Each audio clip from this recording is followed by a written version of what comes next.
पहलगाममधील दहशतवाद्यांचा फोटो समोर, 4 दहशतवाद्यांचा फोटो समोर। पहलगाममध्ये हल्ला करणारे हेच ते क्रूर कर्मा।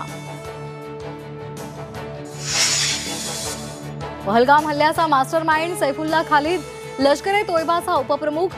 भारतातील अनेक हल्ल्यांमागे सैफुल्लाचा हात। पहलगाम नंतर आता पाकिस्तानमध्ये भीतीचं वातावरण। पाकिस्तानला सर्जिकल स्ट्राईकची भीती, संपूर्ण पाकिस्तानात चिंतेचं वातावरण। पहलगाम दहशतवादी हल्ल्यानंतर पर्यटनाला फटका। हल्ल्यानंतर काश्मीरमधील अनेक पर्यटक माघारी। महाराष्ट्रातील अनेक पर्यटकांकडून बुकिंग रद्द।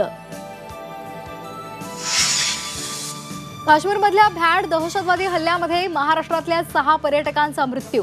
डोंबिवलीमध्ये 3, पुण्यातले 2 तर पनवेलच्या एका पर्यटकाचा समावेश। काही पर्यटक जखमी असल्याची माहिती। जम्मू काश्मीरच्या पहलगाममध्ये दहशतवादी हल्ल्याचा एनआयएकडून तपास सुरू। परिसरात एनआयएच्या पथकाची सकाळपासूनच शोध मोहीम। पहलगाममधल्या दहशतवादी हल्ल्यानंतर कोकण किनारपट्टीवर अलर्ट। पोलिसांकडून किनारपट्टी भागात गस्ती, संशयित हालचालींवर लक्ष ठेवण्याचे आदेश।